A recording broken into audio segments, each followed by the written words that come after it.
Assalamualaikum warahmatullahi wabarakatuh. Perkenalkan, nama saya Hanafi Amri dari kelas 2B. Baiklah, saya akan menjelaskan materi tentang serat optik.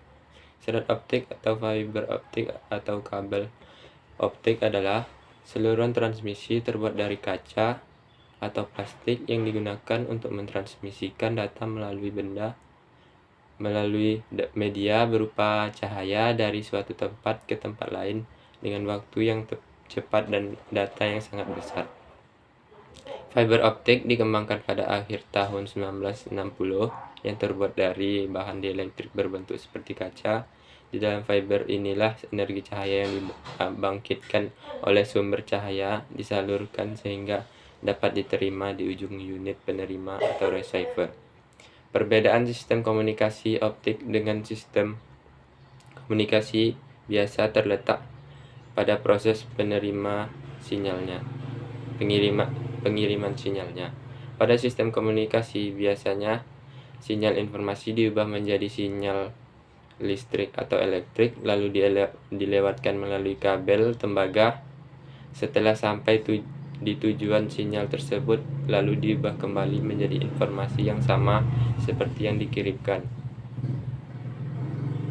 Sedangkan pada sistem komunikasi optik, informasi diubah menjadi sinyal listrik, kemudian diubah lagi menjadi optik atau cahaya.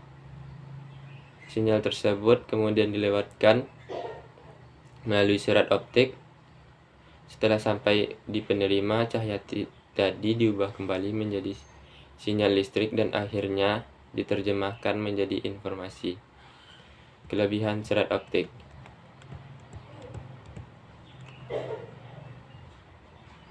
1.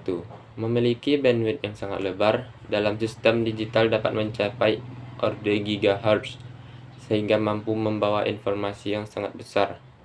2. Ukuran sangat kecil dan murah sehingga mudah dalam penanganan instalasi. 3. Isyarat cahaya tidak terpengaruh oleh derau elektris maupun medan magnetis. 4. Isyarat dalam kabel serat terjamin keamanannya. 5. Karena dalam serat tidak terdapat tenaga listrik, maka tidak akan terjadi ledakan maupun percikan api. Di samping itu, serat tersebut tahan terhadap gas beracun, bahan-bahan kimia, dan air, sehingga cocok bila ditanam di bawah tanah. 6. Susutan sangat rendah, sehingga memperkecil jumlah sambungan dari jumlah pengulang atau repeater yang pada gilirannya akan menurunkan biaya. Struktur serat optik. Secara umum, struktur serat optik dapat dilihat pada gambar di atas. Yang pertama, core atau inti kabel. Core berfungsi untuk menyalurkan cahaya dari satu ujung ke ujung lainnya.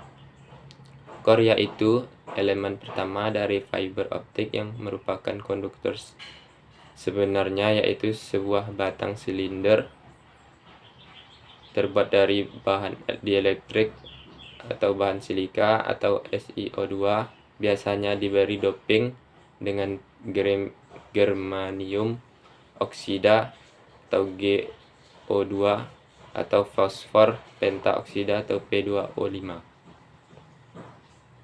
untuk menaikkan indeks biasnya yang tidak menghantarkan listrik. Inti memiliki diameter antara 3 sampai 200 mikrometer. Ketebalan dari core merupakan hal yang penting karena menentukan karakteristik dari kabel.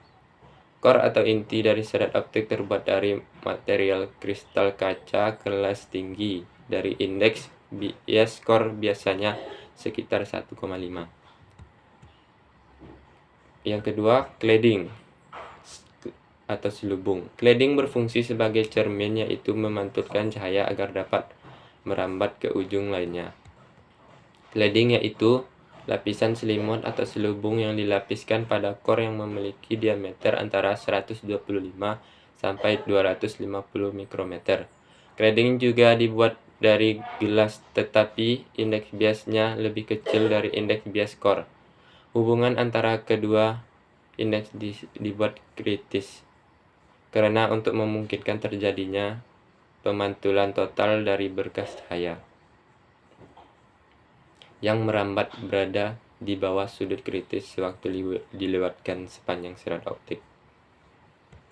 Yang ketiga, coating atau pelindung. Coating berfungsi sebagai pelindung mekanis yang melindungi serat optik dari kerusakan dan sebagian pengkodean warna pada serat optik. Coating yaitu bagian pelindung lapisan inti dan selimut yang terbuat dari bahan plastik elastis atau PVC yang berfungsi untuk melindungi serat optik dari tekanan luar.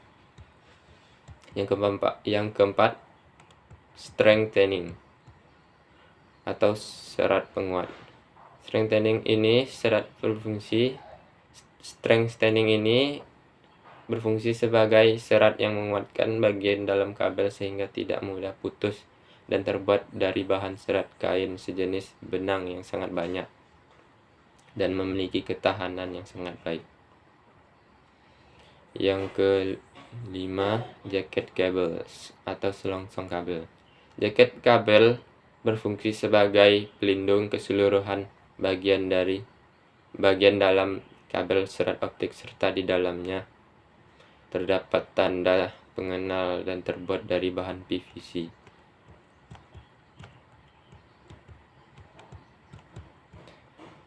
Jenis-jenis serat optik. Terdapat dua jenis serat optik, yaitu sebagai berikut. Dapat dilihat dari gambar di atas. Jenis-jenis serat optik terbagi menjadi dua, yaitu single mode fiber dan multi mode fiber. Single mode fiber memiliki core yang kecil dan memiliki hanya satu jalur cahaya. Perbedaan antara indeks base core dan cladding sangat kecil.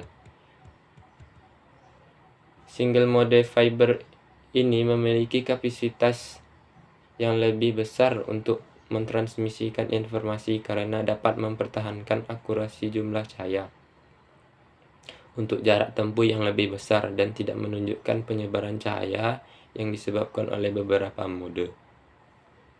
Atenuasi serat ini juga lebih rendah bila dibandingkan dengan multimode fiber. Kekurangan dari serat jenis ini adalah diameter core yang kecil yang membuat menyambungkan cahaya ke dalam core lebih sulit, pembangunan yang sulit, dan biaya yang relatif mahal. Kemudian multimode fiber. Multimode fiber memiliki diameter core dan indeks bias relatif lebih besar daripada single mode fiber dan memungkinkan sejumlah besar cahaya melewatinya. Ukuran core kabel multimode secara umum adalah berkisar antara 50 sampai dengan 100 mikrometer. Biasanya ukuran NA yang terdapat di dalam kabel multimode pada umumnya adalah berkisar antara 0,20 hingga 0,29 NA atau numerical aperture adalah ukuran kemampuan sebuah serat untuk menangkap cahaya. Juga dipakai untuk mendefinisikan acceptance cones dari sebuah serat optik. Jenis serat optik multimode dapat dikategorikan menjadi dua macam, yaitu serat optik multimode step index dan serat optik multimode graded index. Prinsip kerja serat optik. Prinsip kerja serat optik dapat dilihat di gambar di atas. Pertama, sinyal awal atau short yang berbentuk sinyal listrik ini pada transmitter diubah oleh transducer elektronik atau dioda atau laser dioda menjadi gelombang cahaya. Kedua, gelombang cahaya selanjutnya ditransmisikan melalui kabel serat optik menuju penerima atau receiver yang terletak pada ujung lainnya dari serat optik. Ketiga, pada penerima receiver, sinyal optik ini diubah oleh transducer optoelektrik atau fotodioda menjadi sinyal elektris kembali. Dalam perjalanan sinyal optik dari transmitter menuju receiver, biasanya akan terjadi redaman cahaya di sepanjang kabel optik, sambungan-sambungan kabel, dan konektor-konektor di perangkatnya. Oleh karena itu, jika jaraknya transmisinya jauh, maka diperlukan sebuah atau beberapa repeater yang berfungsi untuk memperkuat gelombang cahaya yang telah mengalami redaman sepanjang perjalanannya. Sekian, terima kasih.